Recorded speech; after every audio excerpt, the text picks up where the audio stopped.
Let's go ahead, bring to order the meeting of Templeton Community Services District Board of Directors. Today is Tuesday, February 18th, 7 p.m. Roll call, please. Directors Spargonis, Here. Logan, Here. Mortensen, Here. Peterson, Here. and Tyrone. Here. Please stand for pledge of allegiance.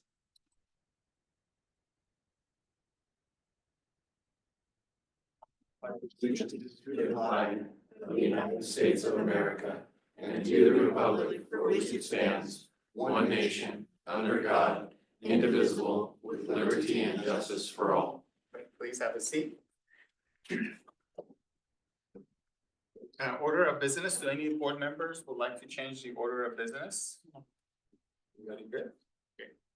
Okay. Special reports, let's start with, we have UTV donation to Templeton Fire Emergency Services. Chief here. Yeah, thank you, and good evening. I don't really have a lot to say on this because this is coming from our association, our meeting. Okay. And they set out a little while ago to raise money for this, and I'm gonna let Captain Goldblum, the president of the union, address this. Readers, I was like, read my writing. Good evening, members of the board, and members of the community. I'm Philip Goldblum, Templeton Firefighters Local 5422 president. Tonight, I'm here to donate to you Templeton Fire Emergency Services and Templeton Community Service District a Can-Am rescue side by side. The Templeton firefighters saw a need for a specialized unit and started a social media campaign and posted flyers throughout the district to raise money to purchase the UTV. With overwhelming support from our community, we raised enough money to purchase and outfit the UTV. This specialized unit will be used for large events in Templeton that our larger fire apparatus can't get to when we have large crowds and or events within the district. We've had various types of calls in the riverbed from small fires, dirt bike accidents, and incidents during large events in Templeton. This unit is equipped with a trauma bag, AED, a small pump, water tank, hose reel, backboard, and stokes to respond to incidents in the riverbed that our larger fire apparatus can't access. This unit can also be used for out-of-county assignments that the fire department can get reimbursed for. If the members of the board and the community would like to join me outside, I can present to you UTV 71. And before we go really quick, just to kind of elaborate a little bit on this. The UTV was brought to me from the union as a kind of a specialty tool that I think will really benefit, as Captain Goldblum said, the community in multiple ways. And the items that he described, at first they kind of had to convince me because obviously we're in a financial situation with the department. And so when they said that they were going to go out and raise the money, I would really like to give some accolades to the citizens that donated so generously. Those folks know who they are, and we really appreciate those generous donations from those people in the community.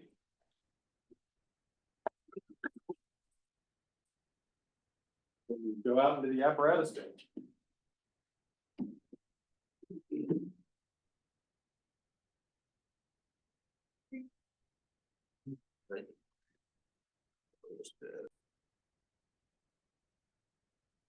Back, okay, we'll come back.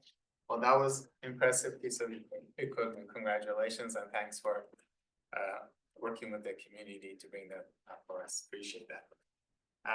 Next item is San Luis Obispo County Sheriff Department Commander. Good evening, everyone. The stats for January here in Templeton. Wow, I didn't get my eyes checked. I don't have my glasses on. Okay. The calls for last month for the area were a total of 210. Two more from last year, which was we had 5 calls for assault and battery, 4 reports were taken, 2 calls were of domestic violence. In both cases, parties were located and arrested. Call of 2 family members that were fighting and no injuries determined. We had 9 calls for service for disturbances. 3 reports were taken. Report of a large party with music and fireworks. A homeowner was contacted and the party was shut down. In addition, report of neighbors having verbal altercation over property lines. No calls for burglary. One call for theft. A report was taken. Employees stole items from a business. And contacted us, and there were 0 calls for vandalism also last month. Copy. Yeah, it's well, thank you. Any questions? Yes, go ahead. I was just curious, with the new, ICE thing, are they getting offices in this area or what's the, or are they assisting you in any ways or? No, so ICE is a completely different entity. So I wouldn't know if, I mean, I guess they could let us know if they were opening offices or doing any type of enforcement. Yeah, as far as cooperation, that's a there are exceptions that where we may, but unless they have a federal warrant, like we're just gonna keep doing business as usual. We don't want people to either not report crime or not report being a victim of a crime, and basically understand that unless federal law changes, we're gonna keep doing business as usual. Okay, and they haven't, informed you of any activities that they have in the area? Or- No, Okay, no. okay, thank you. Thank you. Thank you very much, appreciate it. And next is the California Highway Patrol. Good evening. Again, my name is Darren Januso for the Templeton CHP. I have just information report for January. Similar to the Sheriff's Department, a lot of same numbers as this time for last year. January, we investigated a total of 10 crashes for the Templeton County Region and Highways Freeway. Of those, 7 were property damage, 3 were injury, and 2 were DUI. Similarly, last year we had 2 DUI collisions as well. No fatalities, fortunately. 85 enforcement contacts, which include verbal warnings, registration, cell phone violations, etc. Out of the 85 enforcement contacts, 64 citations were issued, 14 for maximum speed violation, 5 DUI arrests also occurred. And no other information for the Templeton CHP. Great, thank you. Any questions from the board? From public, any questions? Well, thank you very much, appreciate it. And then now we have Templeton Unified School District update. Welcome. Thank you. Good evening. My name is Jennifer Griniger. I'm a trustee for the Templeton Unified School District. And we're excited that we're coming here to address you today and hopefully, this will be a long-standing relationship and we'll be able to share information across agencies. So the biggest items probably that all of you might be interested in is, of course, that the school bond passed by a very narrow margin in our community. And so the next steps for that is to start forming a citizens oversight committee. That committee will be comprised of 7 people. And the state requires 5 of those people to be from certain categories. 1 person from a taxpayers association, 1 person who's a business owner, 1 person from a senior citizen group, 2 parents, one of which needs to be involved in a parent organization like the PTO, and then 2 members at large. And we put out for applications to that committee and we've received, the last I had heard, today was the deadline. And so I think we had, a couple days ago, I heard we had 13 applicants, which is great. Usually my understanding is that the board is having to beg and plead people to be on that committee. So the fact that we have more than what we need is very exciting. And so the board will be deciding upon those applicants, and each of those people serves for 3 years on that committee. And then of course the bond lasts for longer than that. So then, maybe some of these 13 will want to be on the next round. And I'm sure over the years we'll get more applicants. Also, one of our trustees, her name is Cheryl Parks. She was nominated and elected to be on the California School Board Association Delegate Assembly, which is a really great honor. So last couple of years, Dr. Yamagata was representing, and the fact that we're having two trustees from Templeton is really remarkable, because that covers a whole region. It's not just our county, it's San Benito County, Monterey County, and Santa Cruz, and us. And they have a representative from each of those counties, but Cheryl Parks will be representing us for that region. I think it's a 2-year term. And then one of the other things we started discussing at our last board meeting, which was on the 13th this month, was the state is requiring for graduation ethnic studies starting in 2026. We need to offer that class. It's a 1-semester class, not a full year. And so districts are right now required to start having that as an elective in preparation for being a requirement for graduation. And so the district's trying to figure out what other subject are we gonna pair that up with to fill out a whole year of a course. Since ethnic studies is a semester, then it needs to be another 1-semester course. One of the suggestions that has come to us from the district was we have, the state gives requirements for graduation in math.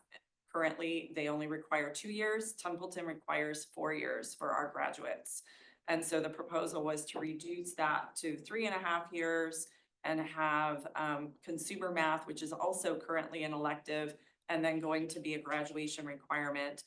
It's currently a year course, but reduce that to half a year and match that up with ethnic studies. And the board pretty unanimously was not really happy with that idea. We're looking to not have math reduced, particularly not consumer math, which is teaching students about how to do your taxes, how to keep a budget, how to buy a house, how to open a bank account, write a check, all those kinds of things that's really important for life skills. And so we're going to be looking forward to hearing what other options they may have to pair that ethnic studies course with. And lastly, I would say the budget is still a work in progress. We've not gotten, I'm sure, I don't know if you guys deal with the same thing, but we've not gotten a final word from the governor on the budget. We are anticipating that there's going to need to be some cuts. The good news is that we've been very, very careful with the budget, keeping a good reserve. And we trimmed quite a bit from the budget that didn't affect people's actual jobs. And so we're hoping that we won't have very many teaching positions that we would need to eliminate, if any. So we'll see how that goes. Are there any questions? I was wondering, as far as enrollment, I know there were thoughts that the enrollment was going to increase, but then it kind of plateaued off. Where does that stand right now, student enrollment?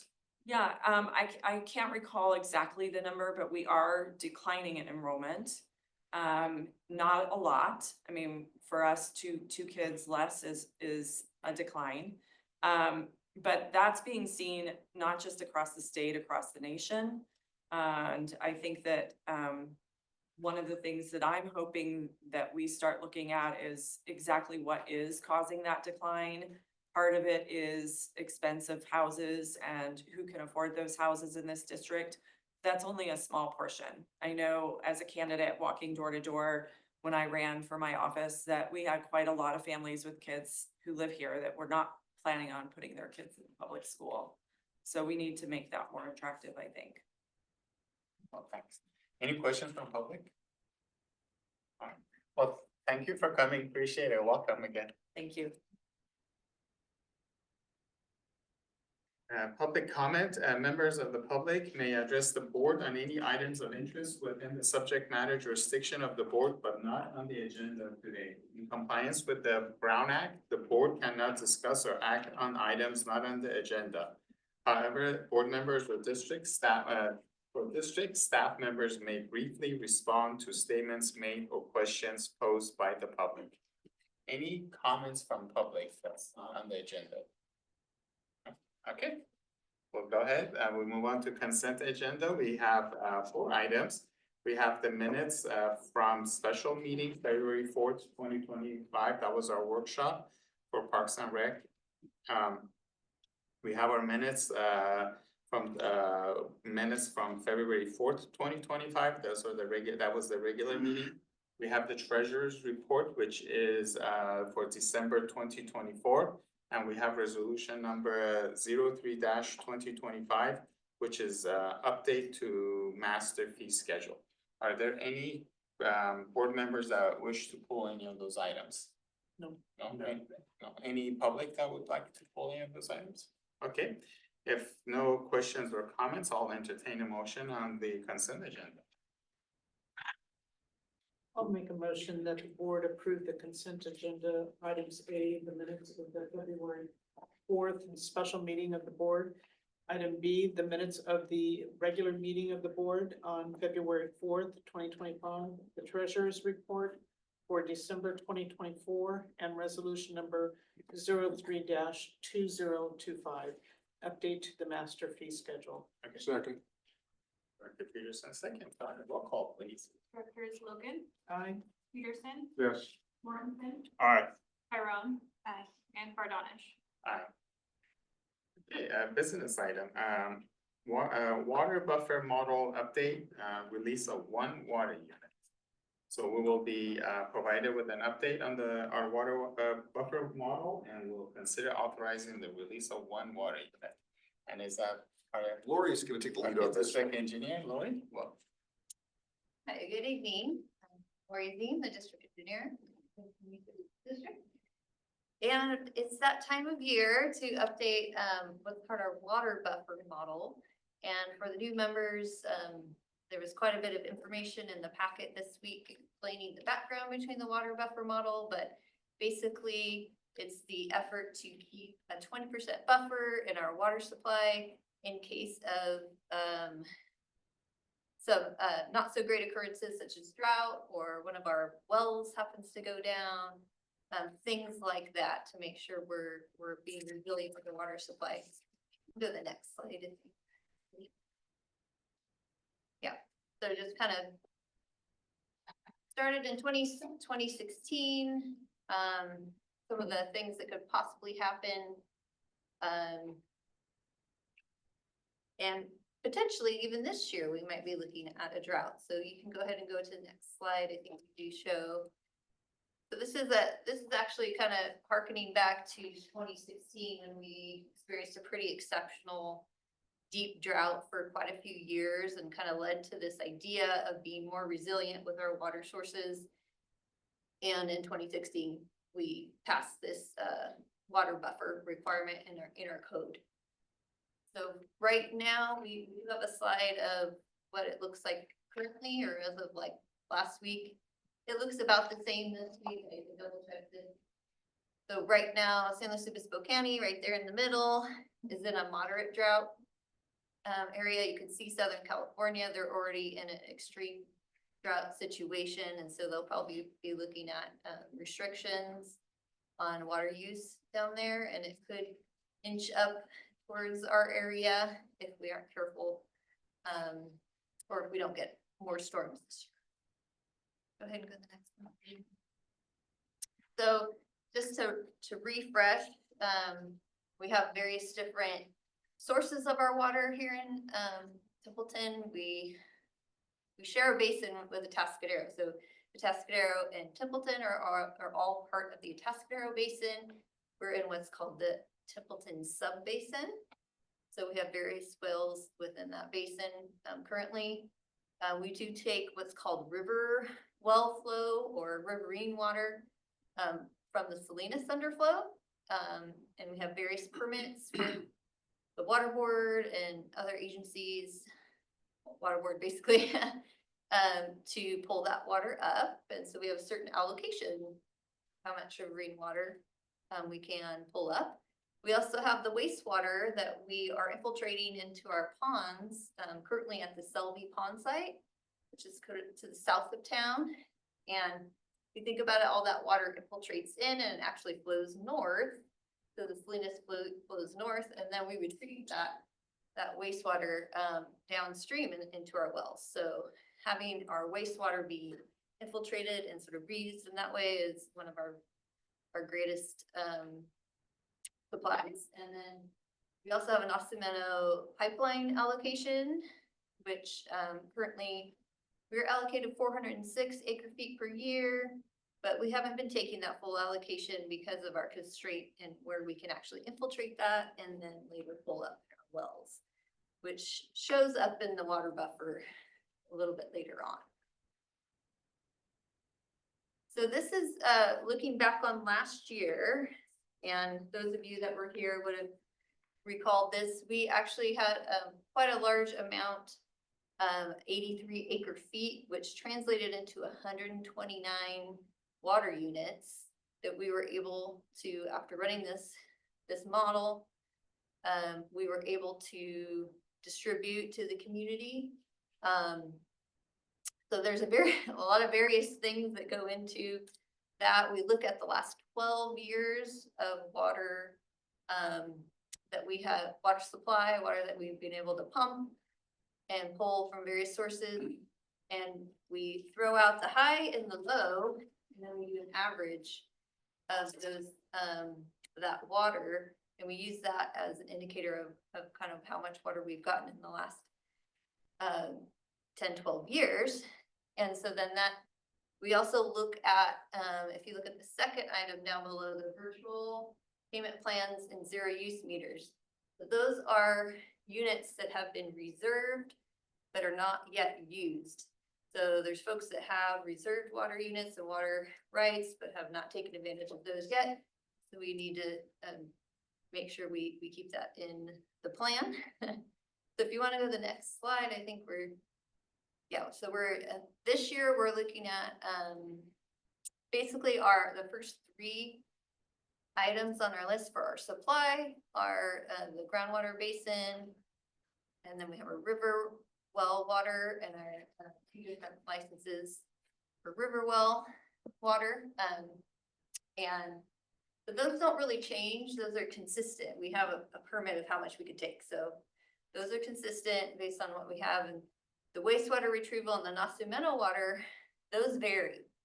So there's a little bit to that, but basically because of the Selby Pond site, and we have high groundwater, we're not actually physically able to infiltrate it into the ground. They're next to the river. So we have to have the right conditions to be able to actually release water and it actually infiltrate and continue in the process. So this last year, our wastewater retrieval went down slightly. I think it was like 10 acre feet we went down, and then our Osameno water was a little bit less as well because of a very wet year last year that didn't allow us to release this water and infiltrate it until later on in the year.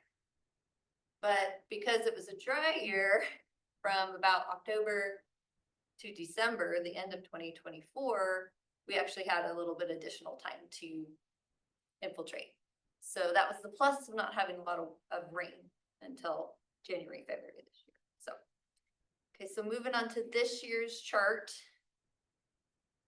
We entered all of our usages and all of our, now we have quite a few additional payment plans because of those 129 units that we were offering to folks. We had some people come in, take those units, so about 85, 86 people ended up coming into agreement to purchase units. So that increased our virtual payment plan and zero use meter number. So therefore we were only able to have a 1 acre foot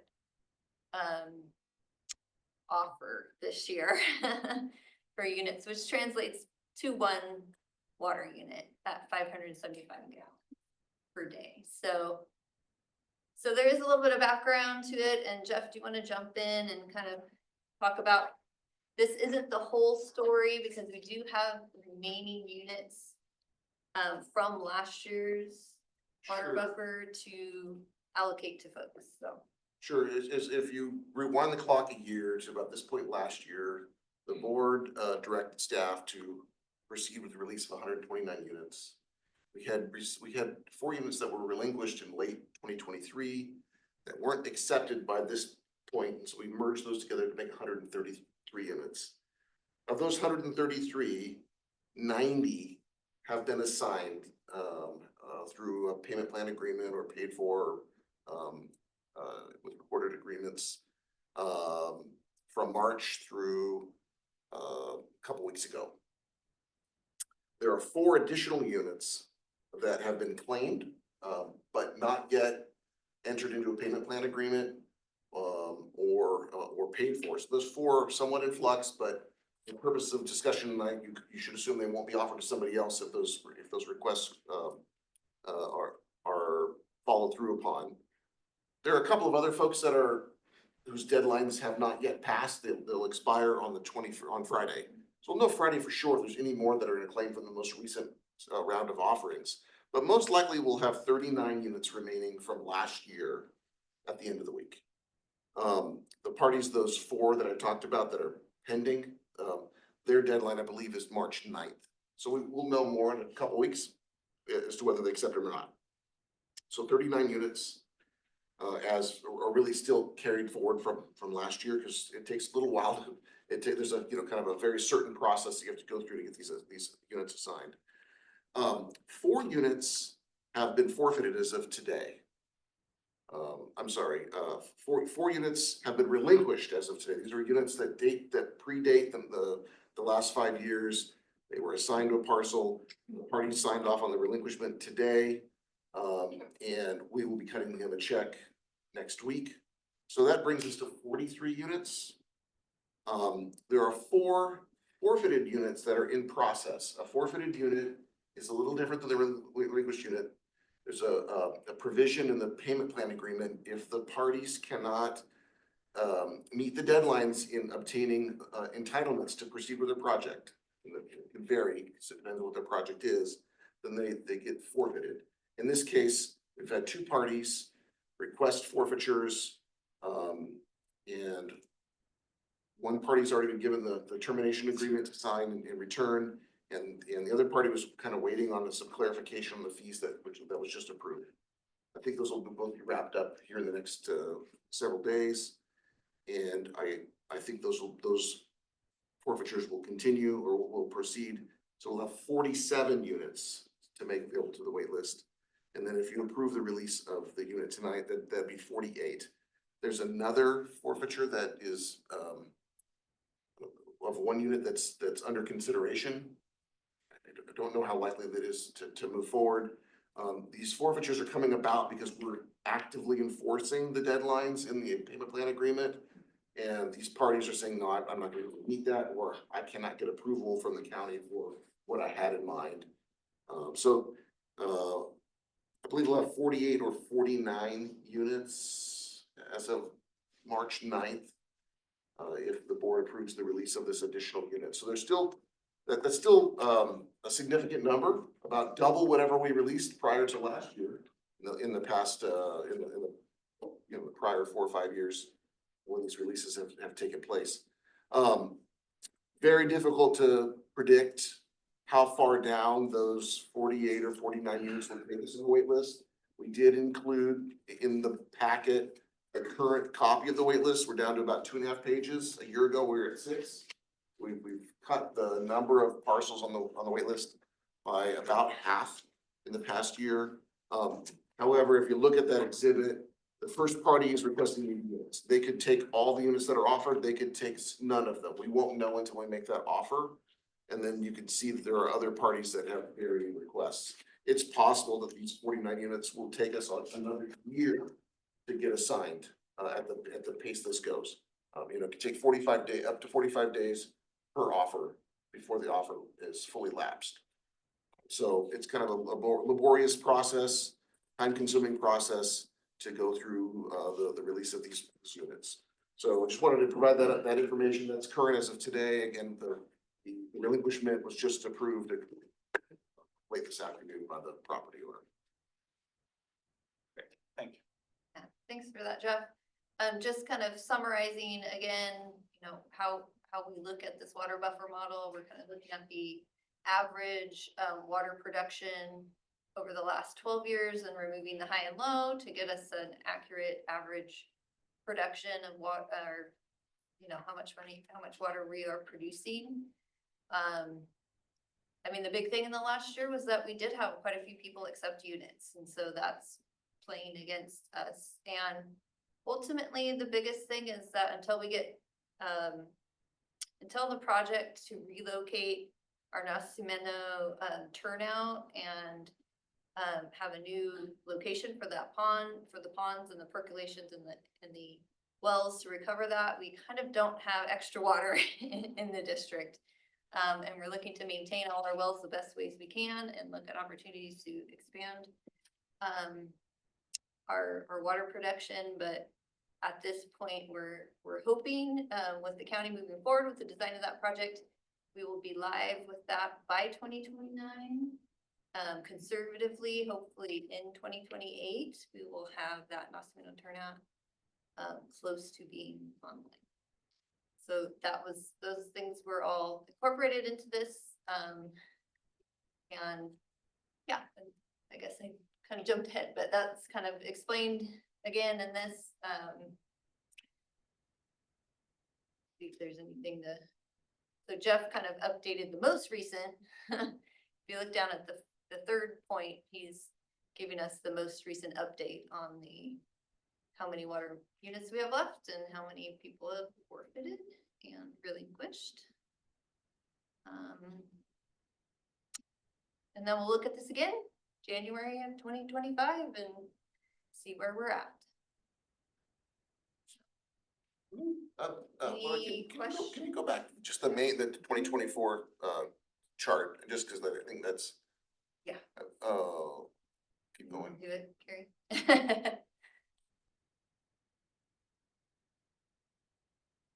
Right there. I just want to point out something that this is the, you know, kind of a unique thing that happened. If you look at if you see on the top, just slightly to the right of center where it says 2135, that's our predicted, that's what the model predicts the supply is for this calendar year 2025. And it's slightly lower than what we had predicted for 2024. And this is all attributed to the amount of treated wastewater and Nasi water that we've been able to percolate. We're using an average, a 5-year average for those figures to populate this. Last year we had 3 years worth of data in that 5-year average because we really can't look at anything prior to 2020 because the system has changed really radically. You know, all of that wastewater was going to Paso Robles before then. It wasn't available for us.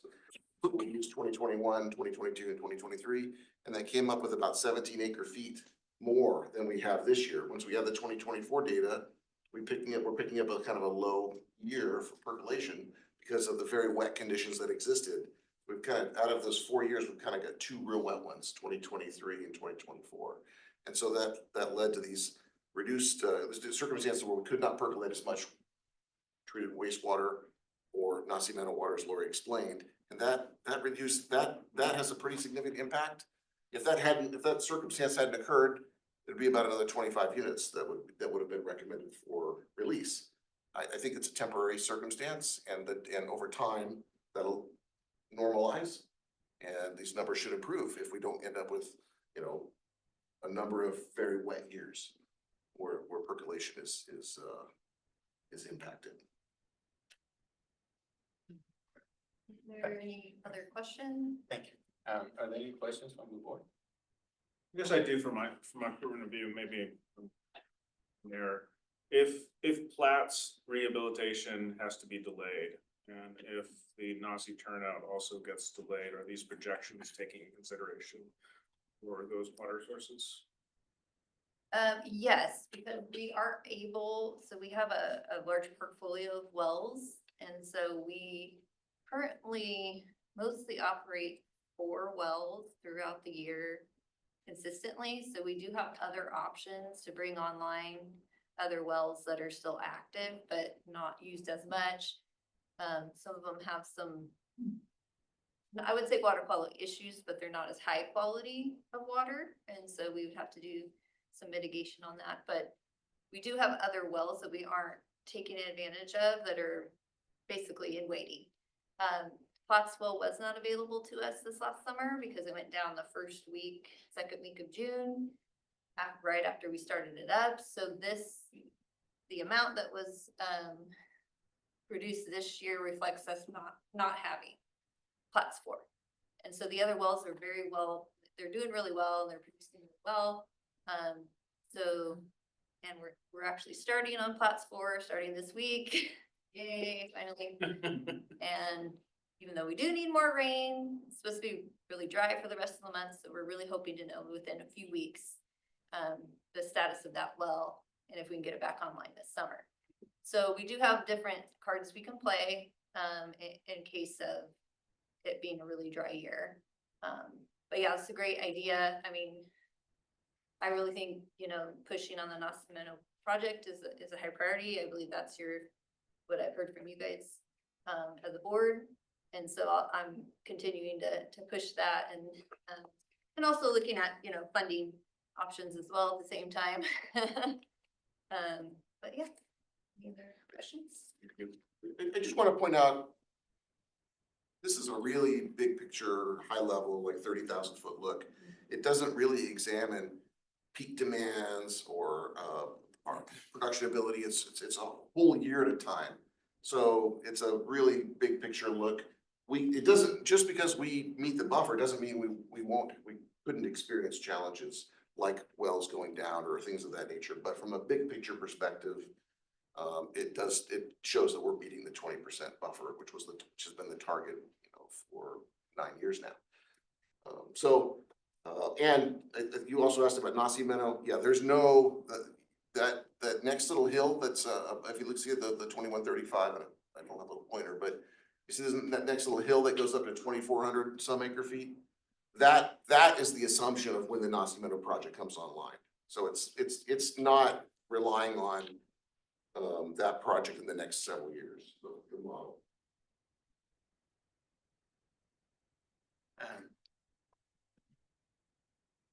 I have a couple of questions. So as you mentioned, we had obviously Platts well that was down most of the year, and we only used 109 acre feet of Nasi water this year versus the 400. So to me, that represents we've been challenges that's why we put this water buffer policy in place, because of things like this could happen. However, we still had 20% buffer. So, and that includes the fact that we have, I don't know, I think it's 800 units that are out there that are not being, we have them at maximum allowed capacity.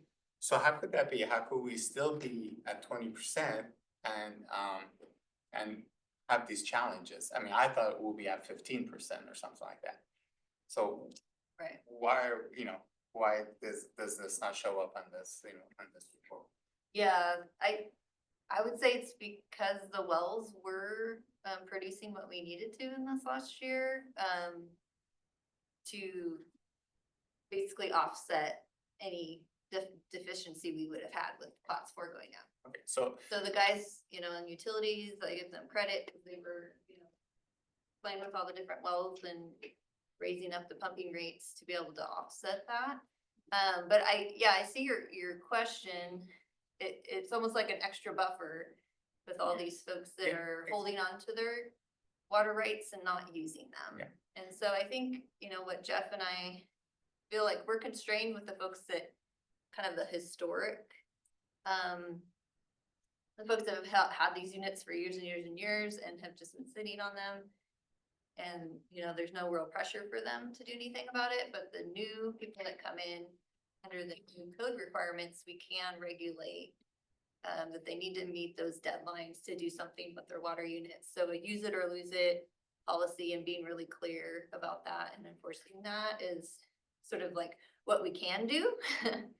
But the historic stuff, as you mentioned, is kind of a challenge because it's like an extra buffer. So we have, you know, considerable buffer So- in our water supplies. So I guess, well, my question comes down to, so since we do have such a system in place because of multiple wells, we have multiple sources of water that come in. So my question is, if one, and Platts well is a major well that went down. So if one well could go down, or two maybe, and some other wells could make up for it, do we need to have a 20% buffer? Or other question would be, where did this 20% buffer, where did this 20% come from? Where did we just chose, say 20%? Or is there some study where it shows that district, special water district should have 20% in buffer?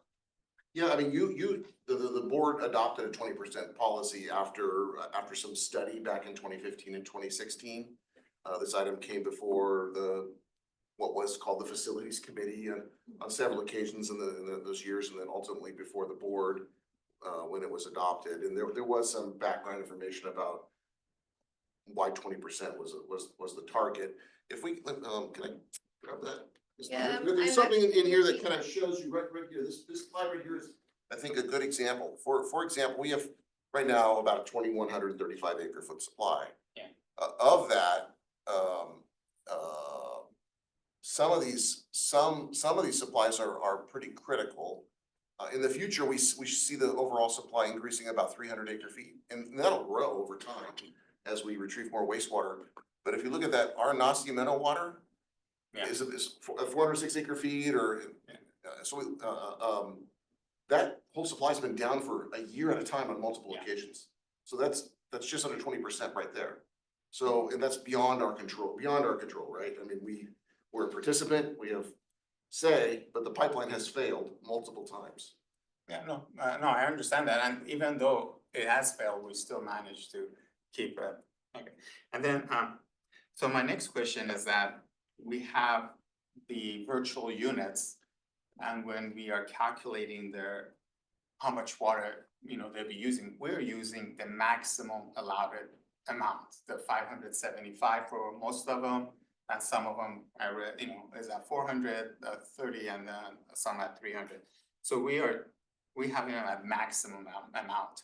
However, that's not the case. I mean, if we look at the rest of the town, what they use, we could get a sense of average what, per unit water gets used, each unit uses. So why aren't we using that average versus we're using the maximum amount possible? And some of these, I was looking at them, there's no way they'll be able to use 575 gallons per day. And I understand that's what our water units are, but for predicting what water sources we have, I mean, I think we should be a little bit more realistic in terms of how much water those 800, units are gonna use. And it's just, I mean, it shows that they're gonna, and we have them in there for, I think 442 acre per feet, and that's just per year, and that's just a lot. So I have a problem with that assumption there. And then the other part of assumption that I have a problem with is that since 2016, we have obviously brought in, through a big investment that we did with our wastewater, we are having all the effluent water come back to Templeton. So nothing's going to Paso. So if we are adding the liability of these unused water units, if we're adding that liability of 575 gallons per day to them, why aren't we including, I mean, they're obviously gonna have effluent water that's gonna come back to Templeton, and that's gonna increase our water source. So why aren't we including that? I mean, we're adding the liability, we're not adding, basically, I think there should be somehow netting out some sort of, netting it out basically, because there's gonna be effluent water coming back, and I mean, that was a big thing. That's why we did that project, so that way we could increase our water source. So that, I don't see that in this model too. So I think, I guess my concern is that this model is really, really conservative. And we needed to back in 2016 because we didn't have, there were a lot of other different situations. Our situation has changed, and I think we could be a little bit more realistic now and change our assumptions. And I think by doing that, we'll be able to release even more water units. And I think if we do that, we'll be able to go through the whole wait list that we have. And it will make life so much easier for our staff, for our residents to know, hey, if I have a project, I could just come and, apply for water unit, and I don't have to wait so long. So I mean, I personally think we do need to look at this model and look at the assumptions. Just so, and discuss it, just to understand it maybe a little bit better, because I think by adding a couple of more things in there, we could easily release maybe 150 water units with no problem. So that's my take on the model, but you mentioned the unused units that we can't do anything about them. Well, why can't, I mean, I know the units that we're selling right now, we set a requirement on them that they need to come back either 6 months or 18 months. Why can't we have the same thing done with the unused units? Just tell them, hey, in a year, we need to see something happening. Well, why can't that be done? Which of the questions do you want me to try to answer? in Oh. what order? Well, the water model, that was just, I think we need, I mean, for board discussion, I think we need that, but my question about the unused units, why can't we put some sort of requirement on them? I think you can study those options. They all come with some risk. Most of those units that you speak of are associated with virtual meter agreements. So the way the district views them is they are connected to the system, albeit virtually, and they're paying a monthly rate to maintain that right to connect. So any new provisions that would be added would need to be examined and we would need to determine if there was a level of risk that you were willing to absorb before you applied them to an existing. There are some that are not. There are not many. I mean, there's 26 acre feet total, so Like 30 years. yeah, 42 units I think that are not part of a virtual meter agreement. Those might have some additional abilities on. Yeah, and you're correct, the model has a number of conservative elements. We've eliminated a few of those over time as better information's become available. I'll, this is a board adopted policy, the board can change it. You could change the model, you can direct us to change the assumptions. With regards to the wastewater returning, I will comment that I think you're correct. The issue really is, there's no place for us to put that wastewater right now. So, let me go back, go back a slide. Well, then that Slide. becomes a wastewater issue. It's like, Well, it's more, I it's, mean, it's, if we have all these water units and. no, it's not a wastewater issue, it's because we're borrowing this capacity. That we're using, if we have to take more wastewater at Selby, then we have to reduce the Nazi Meadow water that we discharge there. There's a fixed amount of space. And so what would end up happening is, while you might have more wastewater, you'd have less Nazi Meadow water that you could put there Yeah. temporarily. So the net is the same. In the long term, once we get the Nazi water out of there, then you're right, we'll have that capacity and we'll be able to continue to discharge additional. We've been discharging about 500 acre feet there. If you add those two numbers together over the past 4 years. About 100. Alright. Any questions before I go to the public? No, but I just have a comment because I hear what you're saying. And I think that some of the assumptions that are in the model are based on the fact that we didn't have enough historical information to know whether or not to adjust that 20% and how. I share your concerns about the gallons per day because it's, we've got 300 and then we went to 475 and then we went to, or 430 and then went to 575. And I'm not sure what those assumptions were of why we started at 300 and moved to 430 and then 475. And I think that precedes all of us in terms of why that occurred. So I think that when this water buffer model came about, we put a lot of conservative assumptions. And I think that it's only been, in the last 3 years that we've even released any water units? This one, if you Or is release this it year tonight, it'll four? be the 5th year in a row. The 5th year, okay. So it's still fairly new in terms of, and we did that it's really the wastewater from Paso, from the east side going over and being treated and staying here in Templeton that really allowed us to release any water units, I think. So I think this is something that, and this is why we review it annually, is because we do need to kind of keep an eye on this to say, do we have the right assumptions? Have things changed? And I think having Creekside and with the Nasi project, I mean, that will relieve the issue of there's one side, do we take Nasi water or affluent water? Because that's a constraint. But I mean, even if once the Nasi water, we get that, I think this model, because we're gonna be selling the water units and they're gonna be at 575 gallons per day, and I'm just wondering, okay, we're gonna sell another 400 or 500 water units at that amount that it's unrealistic. I mean, so I just think this model will always be, you know, the assumptions will be very conservative, so I mean, at some point, we need to decide, hey, you know, we need to change that assumption and take a look, because you hate to sell all these water units and then you just assuming that people are gonna be using that much water when they're not. Well, and I think it might have been because of ADUs and people putting ADUs on the property that perhaps, you know, that was looked at. I mean, I look at my water bill and I know that I'm not using 575, you know, units of water. And And so it's just my, you know, two in my household, but we're not using all that water.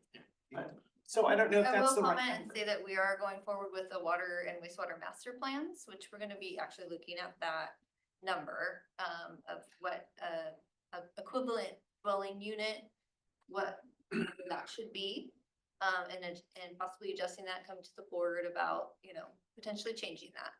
But all of the units that have been sold at that amount, they will continue to have that allocation. So even if we change it in the next year and anything moving forward with, would be like a lower water allocation, those previous ones will, you know, have that water right. I think the So- bigger, I'm sorry, I didn't No, mean go to ahead. interrupt you. So the bigger issue is that those folks who have the water units who are not doing anything with it. And that are not using the virtual water meter, because those folks, I look at that as it's the district's property. It's preventing someone else who's wanting to do development from having the water units available. So for someone to take those units and not do anything with them, not have a virtual meter, that I have an issue with.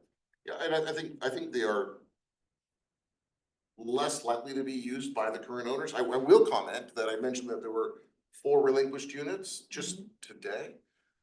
Those 4 fall into that bucket of 26 acre feet. Those were not subject to a virtual meter agreement. They were, and that property eventually just determined that it was in their best interest to relinquish them. And so now they'll be made available to the wait list, and they'll end up, so that number will actually shrink for next year. That's sort of a done deal at this point. And if they're assigned, by the time you review this next year, they'll end up in that bucket that says, you know, payment plan, because they'll be off into the wait list.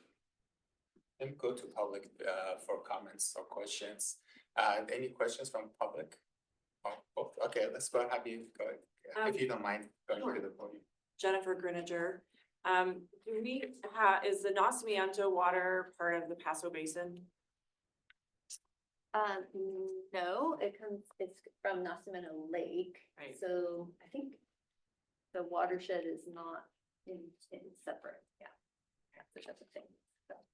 So there Yeah, would we're not be, taking the water from Basin. Paso Basin. for our- okay, for our because I know purposes. there's some recent discussions, the County Board of Supervisors is having about imposing a tax on private wells in the Paso Basin. That doesn't sound like it would have any impact with any of this. No, we're a Tascadero Basin, so we're in good shape with that. Mr. English, yeah. Sure.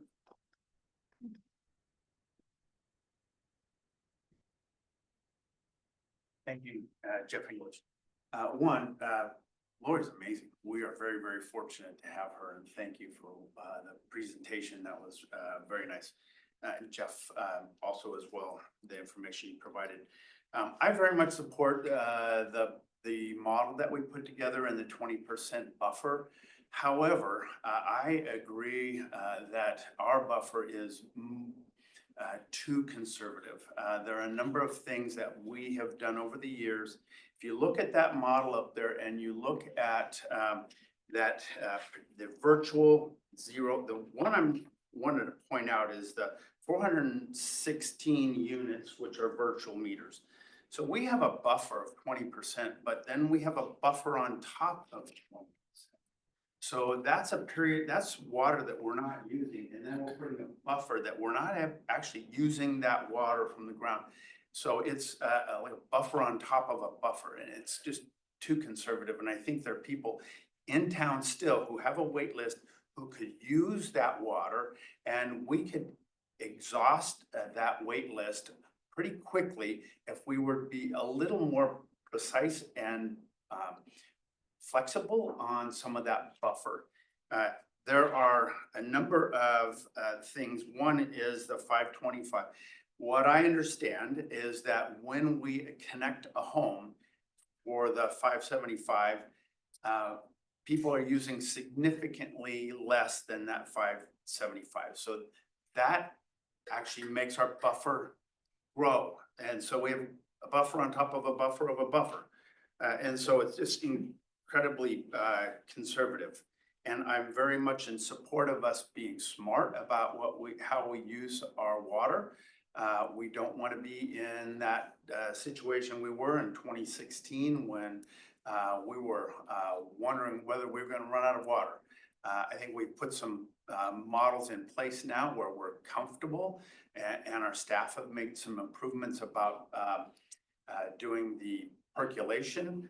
And so I would be very comfortable. I would very much recommend that the board look at that particular area in that 516, how we can be a little more flexible with that and not put a buffer on top of a buffer. If there's a way in which we can allocate that money that's already, or that water that has already been set aside and secured, as the people who have already secured water, at some point they will use it, and then that will go down into the purple and we'll have a real buffer. But right now, that gray area is not being used. It's additional water that we have available for us and flexible for those times when we really need it. So I would strongly encourage the board consider tonight a way in which we could allow additional water units that I believe will, with that additional water units, exhaust our waste, our wait list, so that when somebody walks in the door and they need water and they're ready to go and they want to build their home, that they could actually build then. Appreciate your time. Thank you. Thank you, Mr. Thank you. Okay, any other comments? No? Okay, all right, let's go ahead, bring it back to the board. Any?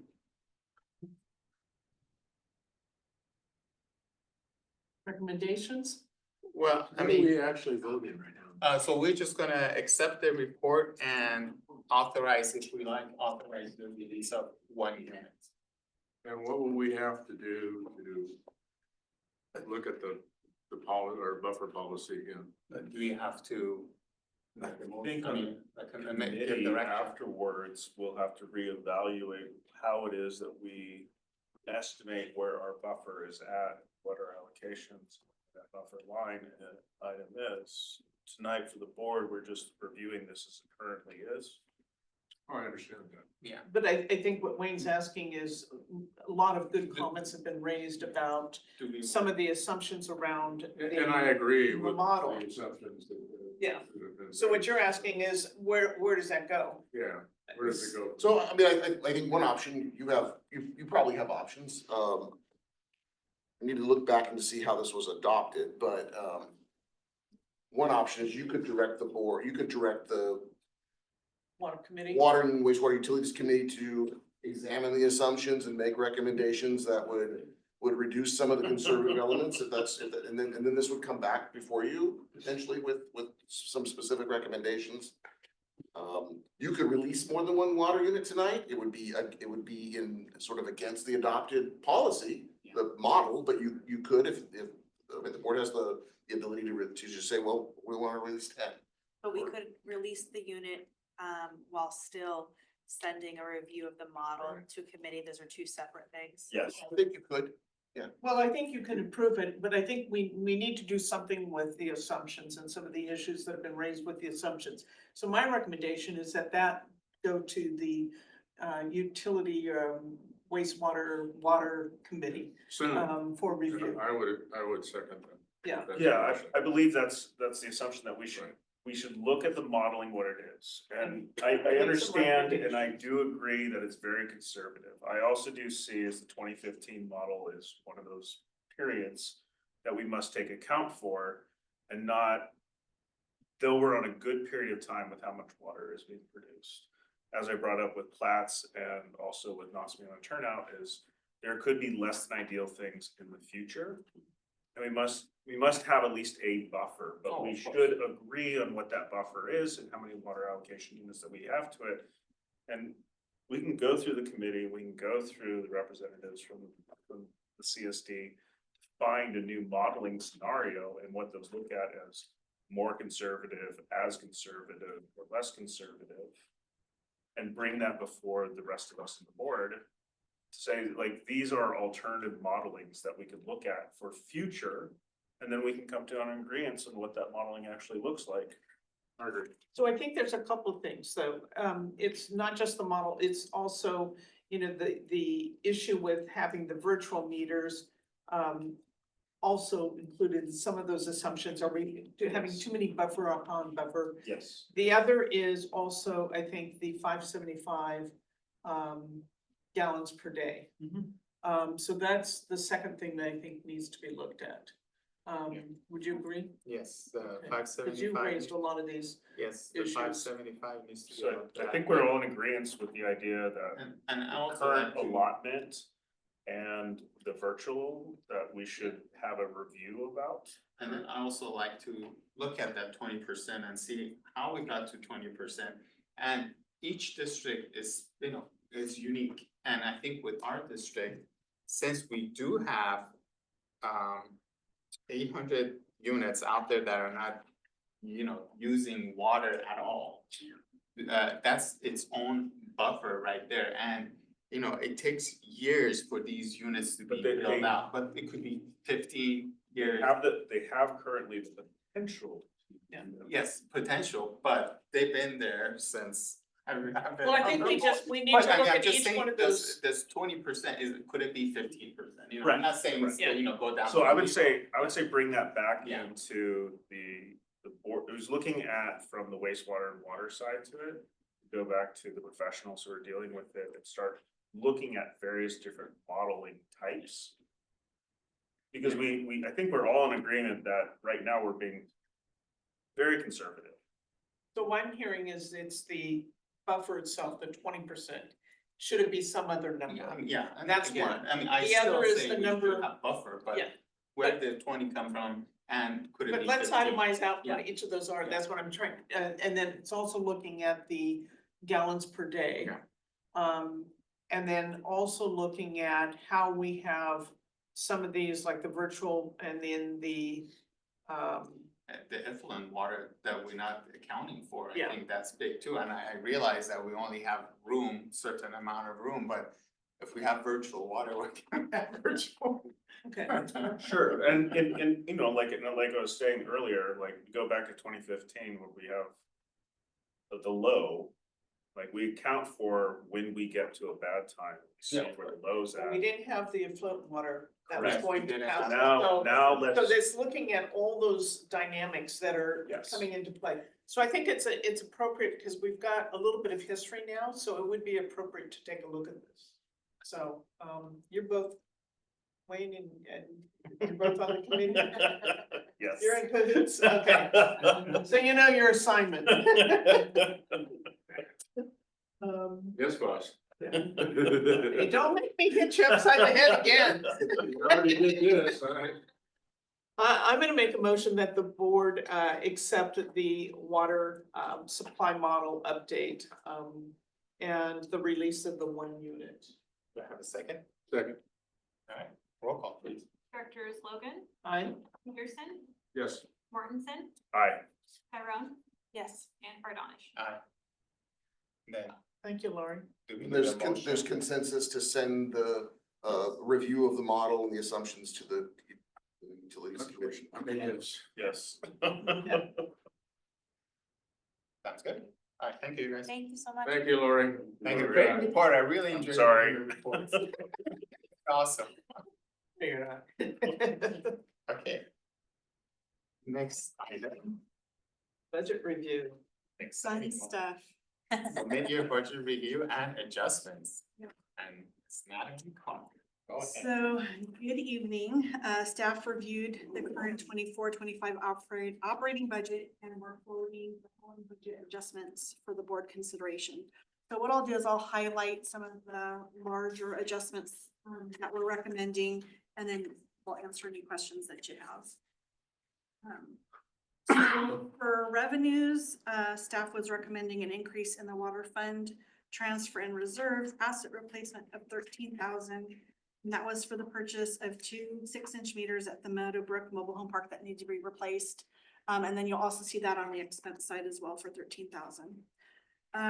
Staff is recommending a decrease in the wastewater fund user fees of 20,000 for the delayed sewer connections for the Cambria Hotel. And an increase in miscellaneous income of 10,000, and that was for revenue that we've been receiving through wastewater permit enforcement. Staff is recommending a decrease in the fire fund grant proceeds of 25,000. And that's due to one of the safer positions being vacant, as well as cash in lieu rather than health benefits being elected. And an increase in miscellaneous income of 110,000, and that's for reimbursement of out-of-county fire assignments. Staff is recommending an increase in the Park Recreation and Solid Waste Fund in fundraising income of 9,000. And that was due to receiving 13,000 from TRF for Living the Dream fundraiser and 6,000 for the district's portion related to the 5K beer run. And we'll move on to the highlights for operating expenditure.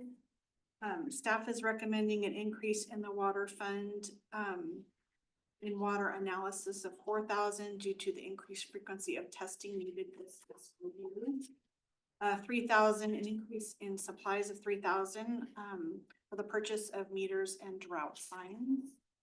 And then an increase of the 13,000 for the 2 6-inch meters for Meadowbrook Mobile Home Park. Staff is recommending a decrease in the wastewater fund and purchase services of 11,500 for no longer needing the quarterly service support through Avoca, which is the odor control. A decrease in water analysis of 10,000 for not yet needing to provide sampling during consultation on the master plan this fiscal year. And an increase in repair and maintenance of 10,000 for the replacement of the ATS control board at the west side lift station, which runs the generator when the power is down.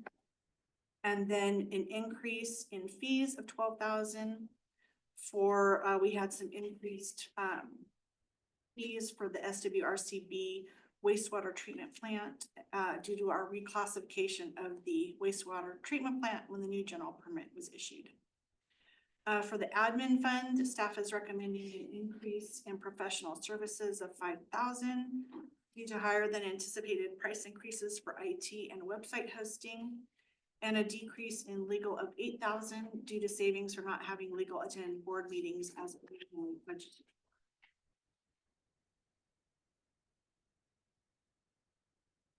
Staff is recommending an increase in the fire fund supplies of 6,800 for the replacement of a gas motor and circular saw that have both failed. And an increase in transfer to reserves asset replacement of 49,000 for equipment reimbursement revenue the department received for having the fire truck out on out of county assignments. For the Park Recreation and Solid Waste Fund, staff is recommending an increase of $10,000 for the recycling grant program so that we can issue a recycling grant through 24-25 fiscal year. An increase in supplies for the Park and Rec Fund of 6,500 for the purchase of tractor canopies, a blade kit, seed spreader, and trailer. And then an increase in repair and maintenance of 16,000 for the purchase of triple mix fill and seed for both German and parks. Let's see, a decrease in program expense soccer of 15,000 due to fewer than anticipated costs associated with the soccer program and lower than expected turnout. And then on to salary and benefit expenditures. Staff is recommending decreases in the water fund salaries of 7,000 and the sewer fund of 9,000 due to savings from district staff out on leave. Decreases in PERS health insurance for the water fund to 2,400, the sewer fund 1,600, and the fire fund of 12,000. And increases to the park recreation and solid waste fund of 3,000 for employee changes due to health insurance plans changing throughout the year. And then staff is recommending increases in PERS retirement and the admin fund of 14,000, and the park rec fund of 3,000 for the CalPERS unfunded accrued liability for fiscal year 24-25. And then I went into a little bit of detail on that, talking about the UAL and what that was. And this was for the 24-25, the district PERS payment included a UAL contribution that was not picked up in the budget. And this is something that the board and staff will need to evaluate further down the road about paying down the current UAL for all the funds and how to distribute the costs of the miscellaneous plans for equity. And then staff is recommending a decrease in the fire fund salaries of 20,000 to offset the increased costs in overtime, and an increase in overtime of 70,000, which approximately 30,000 of that amount was due to additional station coverage needed for vacations and sick leave, and 40,000 for the staffing and station coverage due to out-of-county assignments. And then at this time, staff recommends that the board by motion approve the recommended budget adjustments for the 24-25 operating budget. Great. Any questions? Sure there is. All right, any questions from the board? I have a couple of questions. Let's start with the $10,000 for recycling grant. Jeff, if you could talk about, is this the same one that we discussed that we're gonna wait till late in the year before we is. dispersing it? So, for the past 12 years, this has been an item that's been budgeted at the beginning of the fiscal year, and approximately a year ago, an ad hoc committee had recommended that it no longer be automatically budgeted, but only added to the budget if funds are available in the Park Recreation Solid Waste Fund. And so our analysis showed now that, in fact, there's still a surplus during fiscal year 24-25 in Park Rec and Solid Waste. And so that's why it's recommended to be added to the budget. So if we waited too late, we wouldn't be able to get the money out by the end of the fiscal year. Just want to make sure we're not anticipating any expenses that would put us in negative for the park. I'm not anticipating. Okay, fine. And then, for fire fund, the $20,000, so that's, it was staff from the Safer grant that, Oh, right. right, staff from, that were hired by Safer grant that I guess were on sick. So, no, so what happened is one of the positions was like vacant for a month, so there was some savings there. But when we budget the health insurance, thinking that there's gonna be like one plus a dependent, so we budget it high. And then we had, one employee take just cash in lieu, so there's a big savings there. And then we had a couple of months where we didn't have a Safer grant, have health insurance. So there's just we budget high, and then cause we don't know what the employee is gonna pick.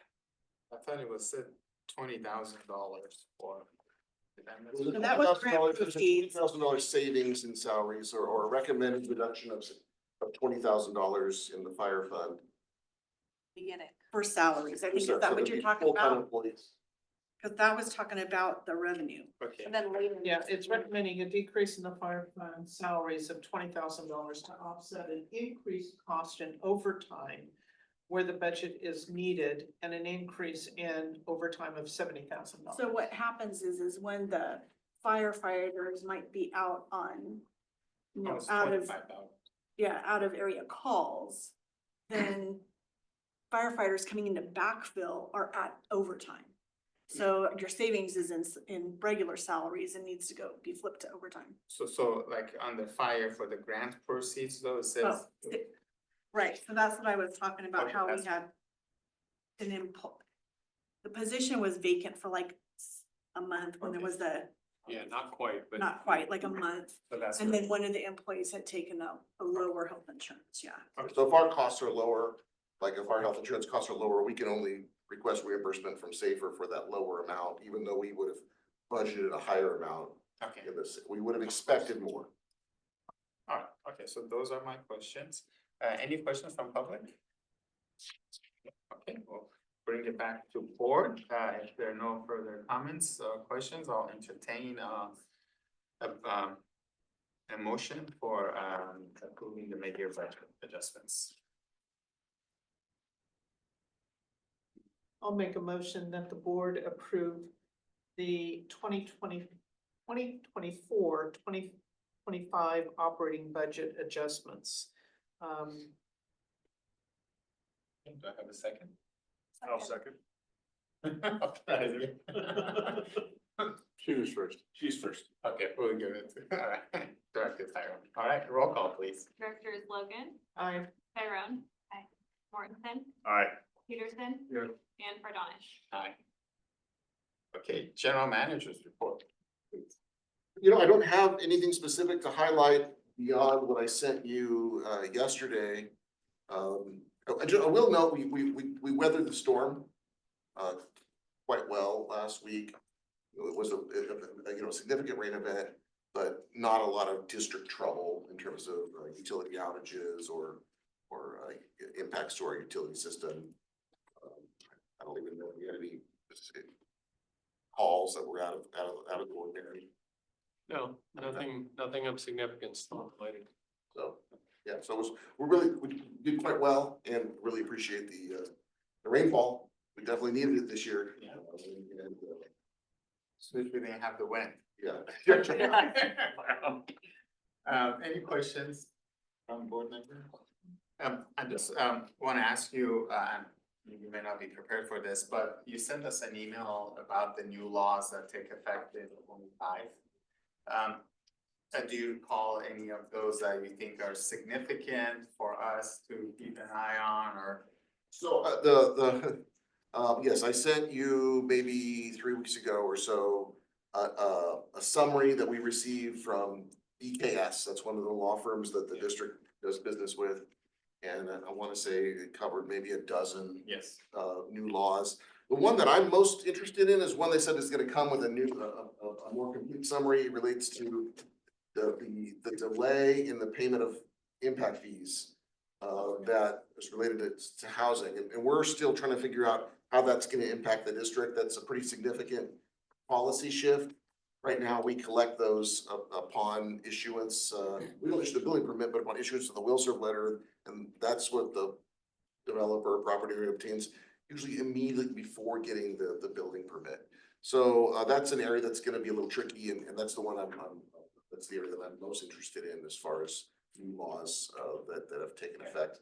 And BKS committed to providing a standalone summary of how that affects special districts. Any questions from public, for General Manager? Okay, all right, thank you. Appreciate it. All right, let's go to committee reports. We have Water and Wastewater Utilities Committee. Any questions on that?